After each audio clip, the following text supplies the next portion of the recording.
اعوذ باللہ من الشیطان الرجیم بسم اللہ الرحمن الرحیم رب ارنی الاشیاء کما ہی۔ ناظرین اکرام، علم فلسفہ کے تعارف کے متعلق ایک پروگرام پہلے الحمدللہ ہو چکا تھا۔ اسی پروگرام کا دوسرا حصہ لے کر آج آپ کی خدمت میں حاضر ہوئے ہیں۔ اس علم فلسفے کے تعارف کو آپ کے سامنے بیان کرنے کے لیے آج ہمارے ساتھ موجود ہیں قم المقدسہ سے جناب حجت الاسلام والمسلمین آقائے محمد یزدان حیدر۔ تو ہم آغا صاحب کے بہت شکر گزار ہیں کہ انہوں نے اس پروگرام میں پھر ہمیں جوائن کیا اور خصوصی ہمیں وقت دیا ہے۔ السلام علیکم ورحمۃ اللہ۔ وعلیکم السلام ورحمۃ اللہ۔ آغا صاحب آپ کا بہت شکریہ، آپ نے ایک بار پھر ہمیں اس پروگرام میں جوائن کیا ہے، اور ہم اسی پچھلے ہی درس کو آگے جاری رکھتے ہیں اسی پروگرام کو، چونکہ وقت کی کمی کی وجہ سے وہ پروگرام ہمیں وہیں پر ختم کرنا پڑا تھا۔ تو آغا صاحب ہم جاننا چاہتے ہیں آپ سے کہ علم فلسفہ کن مقاصد کے لیے پڑھا جاتا ہے؟ علم فلسفہ پڑھنے کے بعد انسان کن کن مراحل تک یا کن کمالات تک پہنچ سکتا ہے؟ ذرا اس پہ آپ روشنی ڈالیے گا۔ اعوذ باللہ من الشیطان الرجیم، بسم اللہ الرحمن الرحیم، الحمد للہ رب العالمین وصلی اللہ علی محمد وآلہ الطاہرین۔ سب سے پہلے تو ہم آپ کے شکر گزار ہیں کہ ہمیں ایک دفعہ پھر آپ نے یہ فرصت عنایت کی ہے، اور بہت ہی اہم موضوع ہے، جیسا کہ آپ نے شروع میں رسول کرام اسلام کی نسبت دی گئی، ان سے دعا پڑھی ہے، رب ارنی الاشیاء کما ہی، اور یہ واقعی گہرے اور عمیق فلسفے و عمیق راز کو ہمارے لیے واضح کرتی ہے۔ اور اتفاقاً آپ نے جو سوال کیا ہے کہ علم فلسفہ کا مقصد کیا ہے، علم فلسفہ کن مقاصد تک یا کن اغراض تک انسان کو پہنچاتا ہے، علمی لحاظ سے بھی وغیر علمی لحاظ سے بھی، اور خصوصاً علمی لحاظ سے، یہ جو ہے رب ارنی الاشیاء کما ہی، یعنی رسول اکرم سے منسوب دعا ہے، اور یہ ایک حقیقت کی طرف ہماری رہنمائی کرتی ہے۔ وہ یہ ہے کہ انسان، ترجمہ یہ ہے اس کا کہ خدایا مجھے حقیقت کو، اشیاء کو، واقعیات کو، موجودات کو، حقائق کو ویسے دکھا جیسے وہ ہیں، یعنی جیسے تو نے انہیں خلق فرمایا ہے، جیسے ان کی حقیقت ہے اپنے مقام خلقت میں، ویسے ہی مجھے دکھا۔ اور یہ بہت عمیق دعا ہے، اور در حقیقت یہ انسان کی اس بنیادی ضرورت کی طرف اشارہ ہے کہ ہر انسان کی یہ بنیادی ضرورت ہے کہ وہ کائنات کو، عالم کو، ہستی کو، جہان کو، حقائق کو ویسے دیکھے جیسے خداوند متعال نے خلق فرمائے ہیں۔ اور اگر اسی نقطے کو آپ مد نظر رکھیں تو اس کا جواب ہمیں، بنیادی جواب ہمیں مل جاتا ہے کہ ہم در حقیقت یہ جو ہم بحث ابھی کر بھی رہے ہیں آپس میں فلسفے سے متعلق، اس کو بہت ایک علمی بحث کے طور پہ ابھی ہم نہ سمجھیں، بلکہ اپنی ضرورت کے طور پہ دیکھیں کہ فلسفہ در حقیقت اہل علم کی بھی ضرورت ہے، غیر اہل علم بھی ان کی بھی ضرورت ہے، یعنی فلسفہ انسان کی ضرورت ہے۔ نہ یہ کہ آپ کہیں کہ چونکہ طلاب حوزہ یا علوم دینی کے طلاب پڑھتے ہیں فلسفہ تو فلسفہ ان کی ضرورت ہے، نہ، ایسا نہیں ہے۔ فلسفہ یعنی واقعیت شناسی، حقیقت شناسی، رسول اللہ کی تعبیر کے مطابق ارنی الاشیاء کما ہی، اگرچہ خاص روش کے تحت ہی کیوں نہ ہو۔ جب ہم واقعیت کی شناخت کے متعلق آتے ہیں تو ہم دعاؤں میں بھی یہ چیز ہمیں ملتی ہے، قرآن بھی ہمیں واقعیت کی طرف دعوت دیتا ہے، حق و حقانیت کی جستجو کی طرف دعوت دیتا ہے۔ فلسفہ اسی چیز کا نام ہے۔ فلسفہ یعنی ہم ہستی کو و حقائق کو اس جہت سے کہ وہ ہیں، وہ حقیقت ہیں، وہ حق ہیں، وہ موجود ہیں، وہ ہیں، اس حیثیت سے ہم ان کی شناخت کرتے ہیں۔ اور جب ہم اس جہت سے ان کی شناخت کرتے ہیں تو ہمارے لیے بہت سارے اغراض اس سے ہمیں حاصل ہوتے ہیں۔ ایک تو یہ بات ہے کہ ہم سرسری نگاہ نہیں کرتے حقائق کی طرف، عمق کے ساتھ، گہرائی کے ساتھ، پورے تعمق کے ساتھ، پوری فکر کو متمرکز کرتے ہوئے حقائق پر، اور معتبر ترین وسائل و براہین و استدلال کے ذریعے سے، روشیں اگر بعد میں بیان ہوتی ہے تو عرض کروں گا، معتبر روشوں کے ذریعے سے، وہ معتبر ترین روشیں جن کی قرآن بھی تائید کرتا ہے، ائمہ اہل بیت بھی تائید کرتے ہیں، عقل بھی تائید کرتی ہے، ان روشوں کے ذریعے سے ہم آگے حقائق کی شناخت کرتے ہیں، اور حقائق کی شناخت در حقیقت انسان کو اس کے مقصد حقیقی تک لے کے جاتی ہے۔ انسان کا مقصد آپ کو معلوم ہے، انسان کا مقصد خلقت کیا ہے؟ انسان کا مقصد خلقت یہ ہے کہ انسان کمالات کو حاصل کرے، اور کمالات کو حاصل کر کے اس عظیم ترین کمال جو کمال مطلق ہے، کمال ہستی ہے، اس کے قریب ترین ہو جائے، وہ مشابہ ہو جائے۔ دیکھیں فلسفہ اس لیے ہے، فلسفہ جیسا کہ ملا صدرہ رضوان اللہ تعالی علیہ اپنی کتاب اسفار کے اندر بھی جو فلسفے کی تعریف کرتے ہیں تو وہ اسی انسانی جہت کو مد نظر رکھتے ہیں کہ در حقیقت فلسفہ کیا ہے، یعنی انسان کو ایک فیلسوف یعنی جو واقعیت شناس ہے، وہ در حقیقت اپنے آپ کو، یہ فلسفہ کیا کرتا ہے، اس کو لے جا کر کمالات میں، کمالات علمی میں اولاً ثانیاً، یعنی کمالات علمی کی بنیاد پر کمالات معنوی و وجودی کے اندر انسان کو مشابہ کرتا ہے اس کمال مطلق کے، اس واقعیت۔ اور آپ کو پتہ ہے کہ انسان کا ہدف کیا ہے، مقصد کیا ہے؟ قرب خدا۔ آپ نماز پڑھتے ہیں کیا کہتے ہیں؟ قربتاً الی اللہ۔ روزہ رکھتے ہیں کیا کہتے ہیں؟ قربتاً الی اللہ۔ اور ہر کام جو آپ کرتے ہیں کس لیے؟ قرب خدا کے لیے۔ اور در حقیقت فلسفہ ہمیں واقعیت شناسی کروا کے ہمیں اس بلند ترین معرفت کے درجے تک پہنچانا چاہتا ہے جس کے لیے انسان خلق کیا گیا ہے۔ اور اسی وجہ سے علماء اسلام کو آپ دیکھیں، کیوں علماء اسلام اہمیت دیتے ہیں اس کو، ہم دیکھیں کتنی بزرگ، عظیم، عارف، اہل حق شخصیات آپ کو حوض علمیہ کے اندر ملیں گی جو واقعاً خدا کے اندر ہمیں معصومین کے بعد فانی نظر آتی ہیں۔ امام خمینی رحمۃ اللہ علیہ کو دیکھ لیں آپ، ابھی موجودہ عصر میں آیت اللہ جوادی کو دیکھ لیں، آغا حسن زادہ عاملی رضوان اللہ تعالیٰ علیہ کو دیکھ لیں، علامہ طباطبائی کو دیکھ لیں، یہ عظیم شخصیات جو مقام عمل میں بھی اس مقام تک پہنچی ہیں، تو ہم دیکھتے ہیں کہ یہ فلسفہ کے لیے اور واقعیت شناسی کو بہت اہمیت دیتے ہیں۔ کیوں؟ چونکہ یہ اس مقصد تک انسان کو لے جاتا ہے جو مقصد خلقت ہے۔ اس سے بڑا ہدف، اس سے بڑا مقصد ہم کیا بیان کریں؟ حقیقت یہ ہے۔ اور اگر ہم رسمی زبان میں بیان کریں تو شاید وہ بہت اصطلاحی ہو جائے گا کہ ہم علت العلل کی شناخت چاہتے ہیں، ہم واجب الوجود کی شناخت و معرفت کے در پہ ہوتے ہیں۔ تو یہ در حقیقت، اور اس کے بہت، جسے کہتے ہیں نا کہ اور بھی بہت سارے فوائد اور لوازمات ہیں جو خود بخود حاصل ہوتے ہیں۔ مثلا ایک تو جو انسان فلسفے میں تعمق کرتا ہے اور وارد ہوتا ہے واقعیت شناسی میں، اور روش فلسفی کو، خصوصاً روش برہانی کو یا روش تحلیل عقلی کو بنیاد بناتا ہے، تو وہ یقیناً بہت سارے معارف کے اندر بہت عمیق تحلیل رکھتا ہے، عمیق ذہن پیدا کرتا ہے، اس کی فہم میں وسعت آ جاتی ہے، اس کی فہم میں تنگ نظری نہیں ہوتی، بلکہ چونکہ وہ حقیقت کو بما ہے یا حقیقت شناخت کرنا چاہ رہا ہے، وہ حقیقت کے تابع ہے، یعنی برہان کے تابع ہے تاکہ وہ حقیقت تک پہنچائے۔ خوب اس طرح کے اور بہت سارے فوائد ہو سکتے ہیں جو بیان کر سکتے ہیں، اگرچہ اختصار کی وجہ سے ہم بالکل صاحب جو فلسفے کی طرف آنے کی کوئی خاص روش ہے، مثلا انسان کی فطرت میں فطری طور پر انسان جو ہے وہ منطقی تفکر رکھتا ہے، فلسفی تفکر رکھتا ہے، یا اسے دیگر علوم کی طرح یہ تفکر بھی حاصل کرنا پڑتا ہے مختلف درس و تدریس کے ذریعے سے؟ دیکھیں، ایک عام تعبیر جو طلاب دینی جس سے آشنا ہیں،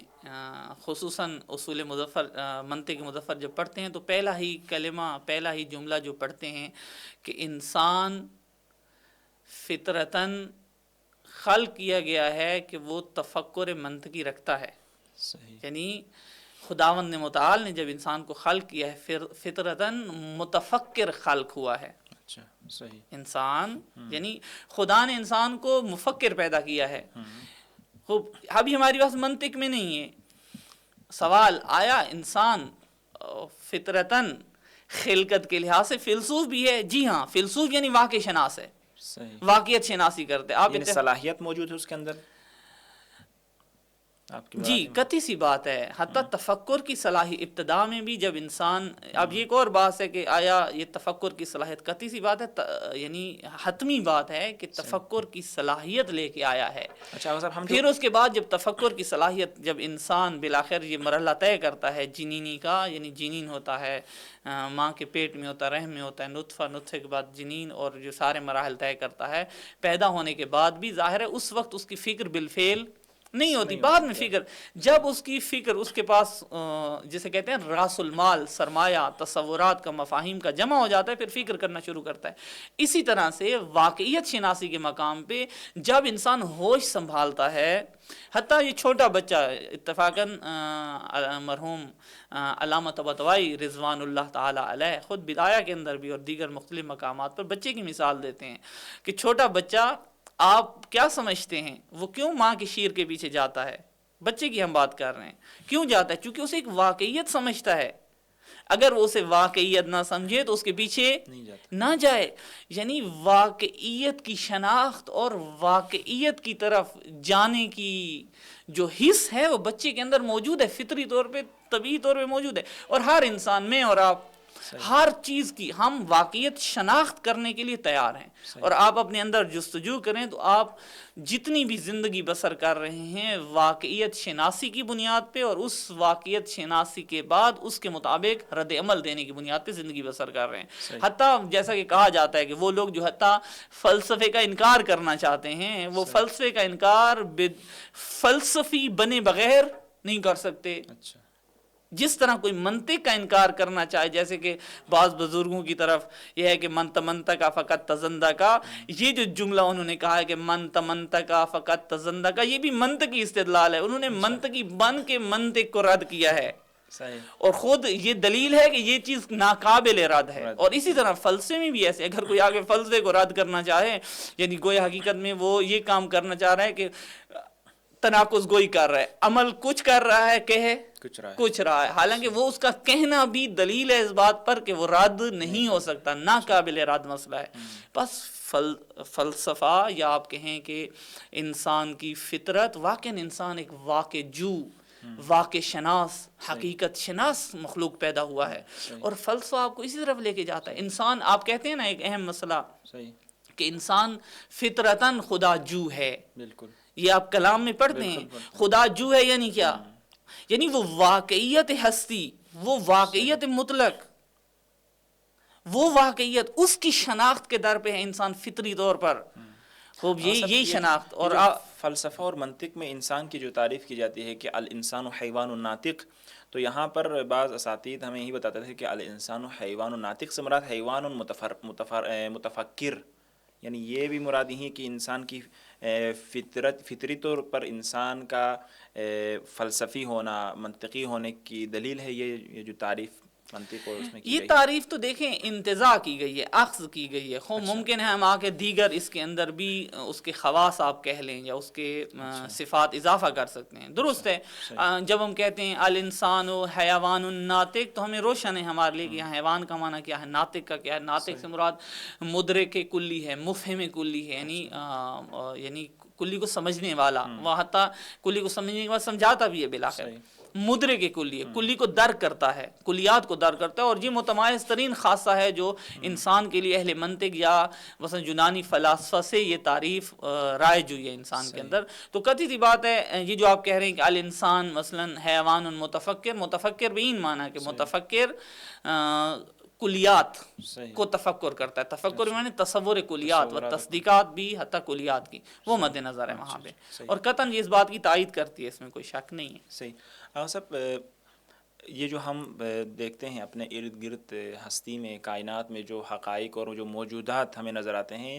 ان کی شناخت کے کیا کیا طریقے ہیں، کیا کیا وہ کون سے طریقے ہیں جن کی وجہ سے ہم ان حقائق کو درک کر سکتے ہیں، ان کی شناخت حاصل کر سکتے ہیں؟ دیکھیں ایک بہت ہی بنیادی مسئلہ شناخت کے اندر، چونکہ ظاہر ہے فلسفہ شناخت واقعیت کا نام ہے، اب سوال یہ پیدا ہوتا ہے کہ خوب شناخت واقعیت کن ذرائع سے ہوتی ہے؟ جسے ہم معرفت شناسی کی بحث میں تفصیلاً اس کو علماء بیان بھی کرتے ہیں، بحث بھی کرتے ہیں۔ سوال یہ پیدا ہوتا ہے کہ ہم جب کہتے ہیں کہ ہم واقع شناسی کرنا چاہتے ہیں، واقعیت کو بما ہے یا واقعیت درک کرنا چاہتے ہیں، سمجھنا چاہتے ہیں، تو سوال کس روش سے، کس طریقے سے؟ ہمارے پاس ابزار شناخت کیا ہیں، ہمارے پاس طرق شناخت کیا ہیں، ہمارے پاس شناخت کے ذرائع کیا ہیں؟ اور آپ کو پتہ ہے کہ معروف ترین ذرائع جو شناخت کے ہیں، شناخت واقعیت کے، مثلا حس، حواس، صحیح. ہمارے پاس حواس اللہ حواس تعالیٰ عقل نے جلانا. بنیادی ترین ذریعہ قرار دیا ہے جس سے انسان اپنا راس المال کسب کرتا ہے، فکری راس المال. واقعیت شناسی کے لیے انسان بچہ، آپ کو پتہ ہے کہ بچے کے پاس جو معلومات آتی ہیں انہیں حواس سے آتی ہیں، اور حواس سے جب آتی ہیں یہ معلومات، حسی معلومات کو پھر وہ تبدیل کرتا ہے اگلے مراحل میں، اور وہ جیسا کہ علم کے مراتب میں بھی یہ مسئلہ ذکر کیا جاتا ہے. پہلا پس مسئلہ ہوا ہمارے پاس شناخت کا ذریعہ حواس، حس، جسے اصطلاح میں آج حس اور تجربے کے نام سے بھی جانا جاتا ہے کہ ایک ذریعہ ہمارے پاس حواس ہیں اور تجربہ ہے. دوسرا ذریعہ ہمارے پاس بنیادی ذریعہ عقل ہے. عقل کے ذریعے یعنی استدلال عقلی کے ذریعے سے جا کر ہم واقعیت شناسی کریں. تیسرا بنیادی ترین ذریعہ دل ہے، قلب، خود انسان کا وجود، یعنی نفس انسان، قلب انسان، جسے اہل شہود تعبیر کرتے ہیں مثلا صاحب دل انسان بن جاتا ہے جب انسان شہود کے ذریعے سے. خوب، یہ روشیں ہیں جو بنیادی ترین روشیں ہیں، اور اتفاقاً جو مکتب بھی وجود میں آئے ہیں بعد میں فلسفہ میں یا تفکر کے مکاتب، وہ بھی انہی روشوں پر. اور آپ معذرت، یہاں آپ نے چونکہ قلب اور عقل کی بات کی ہے، یعنی دل اور عقل کی، تو ان دونوں میں کوئی فرق ہے؟ جی قطعاً، کیونکہ معمولاً ان دونوں کو ایک ہی چیز سمجھا جاتا ہے. دیکھیں اب یہاں ہم اصطلاحوں میں نہیں جاتے، فعلاً اتنا ذہن میں رکھیں جو ابھی ہم یہاں کہنا چاہتے ہیں وہ یہ ہے، عقل سے مراد انسان، چونکہ علم حصولی اور علم حضوری سے آشنا ہیں، آپ بھی آشنا ہیں، طلاب علوم دینی بھی آشنا ہیں، اور بہت سارے لوگ جو مطالعات کرتے ہیں ان کے لیے روشن ہے مسئلہ کہ انسان کا علم دو طرح کا ہے. ایک دفعہ علم وہ حاصل کرتا ہے اپنی فہم کے ذریعے سے، مثلا ایک چیز کو دیکھا، دیکھ کے اس کے ذہن میں ایک تصور وجود میں آیا، یعنی حس کے ذریعے سے ایک ذہن میں تصویر آئی. دوسرا علم یہ ہے کہ اس تصویر کو، جسے تعبیر کرتے ہیں طلاب علوم، یعنی اس کو کیا کرتا ہے، کلی بناتا ہے، مدرک کلی ہوتا ہے. مدرک کلی عقل کا کام ہے، عقل ادراک کلی کرتی ہے، وہ دوسرا مرتبہ ہے مقام شناخت میں، یعنی عمیق تر شناخت ہے. تیسرا مرتبہ مقام شناخت میں وہ علم حصولی نہیں ہے، علم حضوری ہے، وجدان ہے، شہود ہے، کشف ہے، یعنی خود انسان ایک حقیقت کو پاتا ہے، نہ حقیقت کی شناخت حصولی کرتا ہے، نہ حقیقت کو ذہنی تحلیل کرتا ہے. یہاں ہماری عقل سے مراد وہ قوت ہے، وہ ذہنی قوت ہے جو آ کر علوم کو تحلیل کرتی ہے، وہ ہمارے لیے بہت سارے نئے مفاہیم اس تحلیل کے نتیجے میں وجود میں لاتی ہے. یعنی یوں کہیں آپ کہ عقل سے مراد ہمارا وہ ذریعہ ہے جو مفاہیم شناسی کرواتا ہے ہمیں، لیکن قلب سے مراد اس وقت ہمارے مد نظر وہ ذریعہ ہے جو ہمیں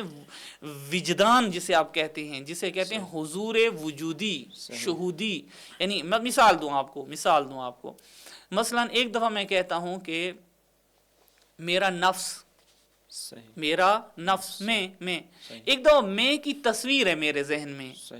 چاہے جزئی ہو چاہے کلی ہو، فارغ، میری تصویر ہے. یہ کیا ہے؟ یہ میری تصویر جو میرے ذہن میں ایک مفہوم آیا ہے میرے ہونے کا، یہ مفہوم کیا ہے؟ عقل نے درک کیا ہے، ذہن نے.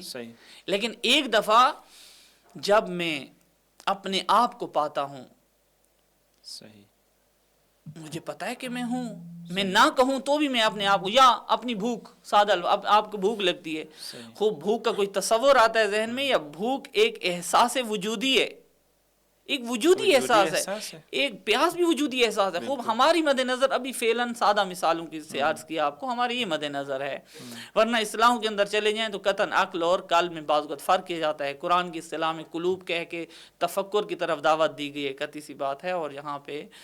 ممکن ہے آ کے علماء اس میں فرق بھی کرتے ہیں. صحیح. اچھا صاحب، اگلا سوال ہمارا یہ ہے کہ مغربی جو فلسفہ ہے اور اسلامی جو فلسفہ ہے اس میں ظاہر سی بات فرق ہے، اور اس فرق کی بنیاد کیا ہے؟ اتفاقاً یہی جو ابھی ہم نے ذکر کیا ہے، یہ بحث یہیں پہ آتی ہے کہ جب ہم کہتے ہیں کہ واقعیت و حقیقت کی شناخت کا ذریعہ کیا ہے، خصوصاً اہل غرب اس بات کے قائل ہیں، یعنی اہل غرب سے مراد یہ ہے کہ مادی فلسفہ، یعنی وہ لوگ جو حقیقت ہستی کو مادی سمجھتے ہیں، وہ جب واقعیت شناسی کے مقام پہ آتے ہیں وہ کہتے ہیں فقط حس اور تجربہ. حس اور تجربہ ہمارے پاس واحد راستہ ہے حقیقت شناسی کا. اور اتفاقاً جب یہ بات کرتے ہیں کہ واقعیت شناسی کا واحد راستہ ہمارے پاس کیا ہے، حس ہے. حس یعنی حس سے جو ہمیں شناخت ہوتی ہے وہ معتبر ہے، تجربے سے جو شناخت ہوتی ہے وہ معتبر ہے، لیکن آپ آ کر ان کے الفاظ ہیں، البتہ وہ میں ابھی نہیں دہراتا تاکہ غلط فہمی نہ ایجاد ہو، وہ باقی چیزوں کو معتبر نہیں سمجھتے، وہ استدلالی شناخت کو معتبر نہیں جانتے بہت سارے، یعنی غربی، چونکہ اس کی وجہ یہ ہے کہ عقل ہمیں ماورائے مادہ کی بھی شناخت دیتی ہے، اور ان کی جہان شناسی و واقعیت شناسی چونکہ حصی بنیادوں پر ہے، اور آپ کو حص کا دائرہ محدود ہے، حص کا دائرہ کہاں تک ہے؟ حص کا دائرہ مادیات تک ہے، اور مادیات میں بھی جتنی اس حص کی وسعت ہے اتنی ہے، تو وہ اور تجربہ کر کے بھی حتیٰ دقیق ترین تجربات کے ذریعے سے بھی وہ جس حقیقت تک پہنچتے ہیں وہ مادی ہے، بس ان کی جو شناخت ہے وہ شناخت محدود ہے حصی، اور اسلامی فلسفے میں اور غربی فلسفے میں بنیادی فرق یہیں پڑ جاتا ہے کہ یہ شناخت کو عموماً غربی فلسفہ و مادی فلسفہ محدود کرتا ہے حصی اور تجربی شناخت میں، اور اسی کو معتبر جانتا ہے، اور البتہ کچھ مکاتب ہیں جو عقل گرا بھی ہیں، دیگر مختلف اور مکاتب بھی ہیں، لیکن ابھی ہم ایک بنیادی نقطہ عرض کر رہے ہیں مقام معرفت شناسی کے اندر، لیکن اسلامی فلسفہ و اسلامی فیلسوف وہ حص کو بھی واقعیت شناسی کا ذریعہ مانتا ہے، یہ مہم مسئلہ ہے، حص کے علاوہ عقل کو بھی معرفت شناسی کا ذریعہ مانتا ہے، اور اگر ہم کہیں آگے بھی بڑھ جائیں تو اگر ارتقاء کریں ہم فلسفے کو اور فلسفے کو ارتقاء دیں تو بالآخر یہ تمام ذرائع کو حتیٰ وحی کو بھی اور حتیٰ شہود کو بھی واقعیت شناسی کا ذریعہ مانتا ہے، اگرچہ اس کے ذریعہ ماننے میں فرق ہے، وہ جب مکاتب کی بات آئے گی یعنی مکاتب فلسفی میں کیا فرق ہے وہاں پر یہ نقطہ زیادہ روشن ہونا چاہیے۔ آپ سب چونکہ بحث آئی ہے ہماری اسلامی اور مغربی فلسفے میں، تو جو اسلامی فیلسوف کی نے ایک کائنات بنا رکھی ہے، اس کے تصور میں ایک کائنات ہے، اور ایک مغربی فیلسوف کی کائنات ہے، یا اس نے جو اپنے ذہن میں جو بنائی ہوئی تصور کیا ہوا ہے ایک ہستی کو، تو ان دونوں میں کیا فرق ہے؟ دیکھیے پچھلے جواب سے ہی یہ بات روشن ہے، اگرچہ میں اس کو کوشش کرتا ہوں تھوڑا اور وضاحت کروں آپ خدمت میں،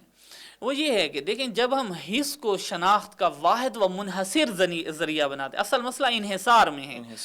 حصی شناخت معتبر ہے اپنے مقام پر، اب جتنی اس کی شناخت کا دائرہ ہے، جتنی اس کی خصوصیات ہیں، جتنی ان کی خوبیاں ہیں، ان خوبیوں سمیت ہم اس شناخت کو قبول کرتے ہیں، اور یہ شناخت ہمارے لیے اپنے مقام پہ معتبر ہے، لیکن اس میں منحصر قرار دینا واقعیت شناسی کو، نتیجہ کیا نکلا ہے؟ نتیجہ یہ نکلا ہے کہ غربی فیلسوف جو حص گرا ہے اس معنی میں کہ حص میں انحصار قرار دیتا ہے، کہتا ہے کہ واقعیت شناسی فقط حص اور تجربے کے ذریعے ممکن ہے اور معتبر ہے، اس کی مشکل یہ پیدا ہو جاتی ہے کہ وہ کائنات کو جب حصی نگاہ سے دیکھتا ہے اس کی کائنات بہت محدود ہے،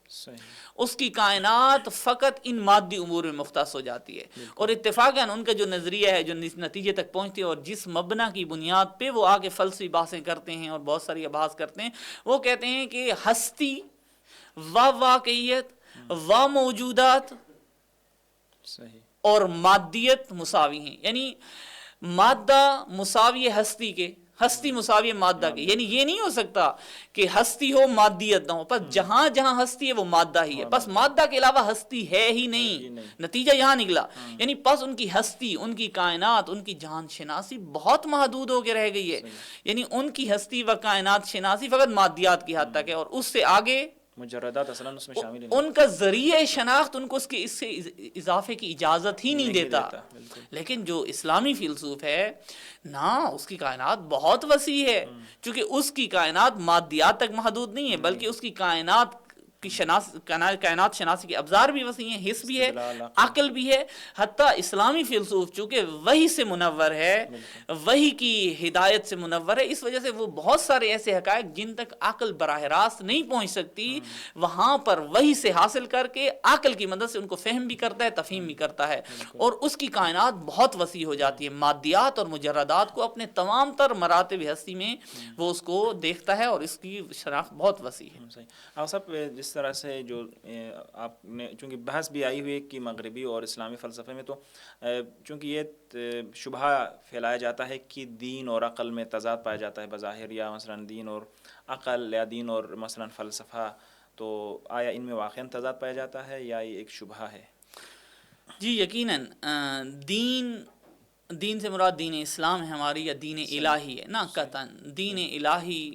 اور فلسفے میں کوئی تضاد نہیں ہے، نہ فقط تضاد ہے بلکہ دونوں ایک حقیقت کو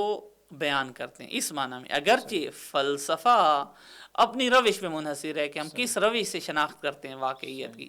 دین ہمیں جو شناخت دیتا ہے، دین آپ دیکھیں، میں مثال عرض کروں آپ کی خدمت میں، دین آپ کو کہتا ہے کہ آپ دین کی شناخت کرو، واقعات کی شناخت کرو، حقائق کی شناخت کرو۔ اتفاقاً دین کس کی جانب سے ہے؟ اللہ کی جانب سے ہے، اس خالق کی جانب سے جس سے مجھے اور آپ کو پیدا کیا، اور اتفاقاً اس نے پیدا کرنے کے ساتھ ساتھ آپ کو یہ وسائل و ابزار شناخت بھی دی ہیں، حس بھی دی ہے، کہا حس کے ذریعے شناخت کرو، حس کے بعد عقل بھی دی ہے، فہم کی قوت بھی دی ہے، کہا اس کے ذریعے بھی شناخت کرو، اور اس کے علاوہ شہود و حضور وجدان کی صلاحیت بھی دی ہے جو انسان بڑھاتا ہے اپنے آپ کو، اس کی بھی دی ہے، اور اتفاقاً اس سے بڑھ کر خداوند متعال نے لطف عظیم کیا ہے کہ وحی کے ذریعے سے آپ کو شناخت عطا کی ہے۔ تو سوال یہ ہے کہ یہ جتنی شناخت دین نے دی ہے،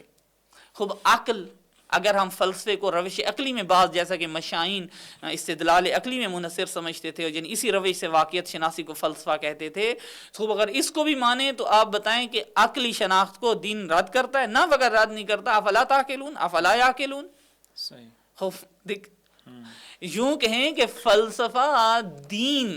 میں یوں تعبیر کروں کہ دین نے جو تاکید کی ہے واقعیت شناسی پر، حقائق شناسی پر، معرفت پر، فلسفہ اسی کی تاکید کرتا ہے، اور فلسفہ اسی کی ایک شعبے کو پورا کرتا ہے۔ چونکہ ہمارے پاس معرفت کے ذرائع اللہ نے دیے، اور قرآن نے کسی معرفت کا ذریعہ یعنی یہ ابزار کسی کے بارے میں کوئی خدا نہ خواستہ خدا نہیں کہا کہ نہ حس سے شناخت نہ کرو، نہ، بلکہ اتفاقاً مثالیں، حصی مثالیں دی ہیں ہمیں شناخت کی۔ مقام تمثیل میں جب خداوند متعال آیا اور ایک اعلیٰ معرفت سمجھانے کے لیے، جو مانوی معرفت ہے، جو اہل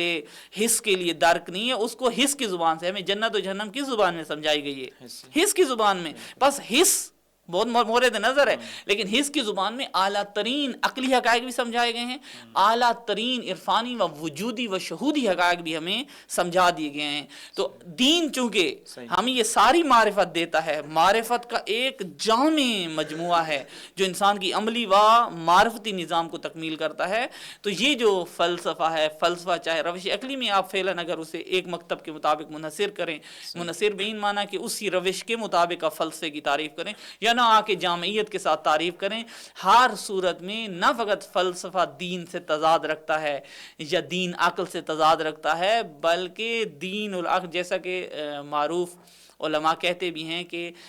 قرآن و برہان و عرفان تینوں ایک حقیقت شناخت کروانے آئے ہیں آپ کو، تینوں ایک حقیقت شناخت کرو۔ یہ وہ واقعیت ہے جو آج آشکار ہے، اور الحمدللہ یہ انہی بزرگان کی زحمتیں ہیں، اور جب انہوں نے دین کو واقعیت کے ساتھ اور کھلی آنکھ سے، بصیرت کی آنکھ سے شناخت کی ہے، ملا صدرہ جیسی شخصیات، علامہ طباطبائی اور آغا حسن زادہ، آغا جوادی، امام علی، انہوں نے جب اس شناخت کو اس حد تک پیش کیا ہے تو آج ہمارے لیے بہت روشن ہے۔ یہ کہنا کہ دین، ہاں، دین سے مراد اگر آپ کی کسی کا اپنا گھڑا ہوا دین ہے، جس نے اپنے ہاتھ سے دین بنایا ہے، بما کسبت ایدی الناس، جسے تعبیر کیا جائے، ہاں یہ دین اصلا خدا سے ٹکراتا ہے، یہ دین خدا کے، اصلا یہ کچھ اور ہے، وہ کچھ آبائی دین اور الہی دین کی اصطلاح جو ہم کہتے ہیں، وہ آبائی دین ہے، الہی دین الہی دین ہے۔ اگر یہ تعبیر ہم کرتے ہیں تو آپ کے لیے بہت روشن ہو جاتا ہے یہ مسئلہ کہ اصلا کہنا کہ دین عقل سے تضاد رکھتا ہے، کون سا دین؟ آبائی دین رکھتا ہے، الہی دین نہیں رکھتا۔ اچھا صاحب، میں اپنے سوالات کو سمیٹوں آخری ایک سوال میں، چونکہ وقت بھی ہمارا ختم ہو رہا ہے۔ جب اتنی اہمیت ہے فلسفے کی، تو ہمیں بعض معاشرے جو ہے وہ فلسفے سے دور نظر آتے ہیں، حتیٰ بعض افراد، بعض شخصیات، مثلا عوام میں بھی، خواص میں بھی، خصوصاً عوام کی تو ہم زیادہ بات کر بھی نہیں سکتے چونکہ یہ خواص سے زیادہ تعلق رکھتا ہے، تو حتیٰ خواص بھی اور حتیٰ حججات اور بہت سارے مدارس، تو اس کی کیا وجہ ہے؟ اتفاقاً یہ ایک ایسا موضوع ہے جو بہت قابل فہم ہے، آسانی سے قابل فہم کیا جاتا ہے۔ کسی چیز کے ترک کی، محجوریت کی وجہ کیا ہو سکتی ہے؟ سب سے پہلی وجہ یہ ہے اس کے خلاف منفی پروپیگنڈا۔ اچھا، اور منفی پروپیگنڈا بھی وہ لوگ کرتے ہیں، اس کی دو صورتوں سے، یا تو جان بوجھ کے معاند ہیں، بالکل جانتے ہوئے یعنی پتہ ہے کہ یہ بات درست ہے، اس کے باوجود اناد کرتے ہیں، بغض میں، حسد میں. کس کا؟ ایک عالم کا. مثلا ایک فیلسوف سے بغض کر بیٹھے ہیں، جو کہ ایک بڑی حسد کر بیٹھے ہیں. اس حسد کی وجہ سے چونکہ وہ عالم ان نظریات کو بیان کرتا ہے، اس عالم کی شخصیت کشی کرنے کے لیے علم کو مورد تہمت قرار دے دیا. دقت کریں. بعض ایسے بھی رہے ہیں تاریخ میں، کوئی شک نہیں ہے، اور آپ پیچھے تاریخ اٹھا کے دیکھ لیں، جو اسلامی فیلسوف ہیں ان کے ساتھ یہ ماجرا پیش آیا ہے. جب دیکھے انہوں نے کہ یہ علم، یہ انسان اتنی معارف کی بلندی پر ہے اور اس کی بنیادیں یہ ہیں. ایک دوسرا جہالت ہے. یعنی جب آپ ایک حقیقت کی طرف گئے ہی نہیں ہیں، اس کی شناخت ہی نہیں کی ہے، تو آپ الناس اعداء ما جاہلو، یہ تعبیر ہے عام کہ لوگ اس چیز کے دشمن ہیں جس سے جاہل ہیں. اور عموماً فلسفے کی دشمنی، فلسفے سے نفرت جہالت کا نتیجہ ہے. ایک انسان جس کا ذہن محدود ہے، جس کا ذہن خاص طریقے سے جو ہے اس نے اپنے آپ کو تلقین کی ہوئی ہے، پھر جب وہ فلسفے کے مقابل میں آگے کھڑا ہو جاتا ہے. کس کے مقابل میں کھڑے ہو رہے ہو؟ یعنی واقعیت شناسی کے مقابل میں کھڑے ہو رہے ہو. میں نے پہلے عرض کیا تھا، اصلاً دیکھیں فلسفہ اس وقت، فلسفے کو جیسا کہ لیبل لگایا گیا اور ایک بڑی وجہ بنی کہ یونانی ہے. فلسفہ کیا ہے؟ یونانی علم ہے. اور جس طرح منطق کے بارے میں کہا گیا، اور منطق کے بارے میں کہا گیا چونکہ یونانی علم ہے، اسلامی علم نہیں ہے، پس یہ کفر ہے، اور منطق کا فقط تزندہ کہتا ہے. فلسفے پر بھی یہی الزامات لگائے گئے کہ فلسفہ کیا ہے؟ یہ تو الہی علم نہیں ہے، یہ تو فلانی. حالانکہ میں نے آپ کو عرض کیا ایسا نہیں ہے. ابھی اتفاقاً جب اسلامی فضا میں فلسفہ وجود میں آیا ہے، تو اب اور اگر یہ بحث ہو آگے آئندہ ہماری کہ مثلا کیا تاثیر چھوڑی ہے اسلام نے فلسفہ پر اور فلسفہ نے اسلامی معارف پر، جو اور روشن ہو جاتا ہے مسئلہ کہ قطعاً جن لوگوں نے فلسفے سے ظاہری دوری اختیار کی ہے، وہ ظاہری ہمیں دشمن نظر آتی ہے، یا تو اناد ہے، یا تو واقعاً اناد نہ بھی ہو، جہالت ہے یہ. اور بہت سارے معاشرے کیوں دور ہیں؟ چونکہ جب ان تک فلسفے کی حقیقت و فلسفے کی معرفت و شناخت و اس طرز کو اپنایا ہی نہیں گیا، تو ان سے ہم کیا شکایت کریں؟ اور جن کو اپنانا چاہیے وہ بھی اگر جہالت کی وجہ سے، غفلت کی وجہ سے نہ اپنا سکیں. یہ دو بڑی میرے جو سمجھ میں آتی ہیں ابتدائی وجوہات، ورنہ وجوہات بہت زیادہ ہیں، کثرت ہیں، لیکن یہ بنیادی ترین وجوہات ہو سکتی ہیں. بالکل. تو آپ سب یہیں پہ ہم اپنے پروگرام کو ختم کرتے ہیں، چونکہ ہمارا وقت بھی ختم ہوا چاہتا ہے. تو ناظرین کرام، جیسا کہ آپ نے اس درس سے، ہمیں امید ہے کہ یقیناً آپ نے اس درس سے استفادہ کیا ہوگا. انشاءاللہ ہمیں اگلے پروگرام تک اجازت دیجیے گا. اللہ حافظ.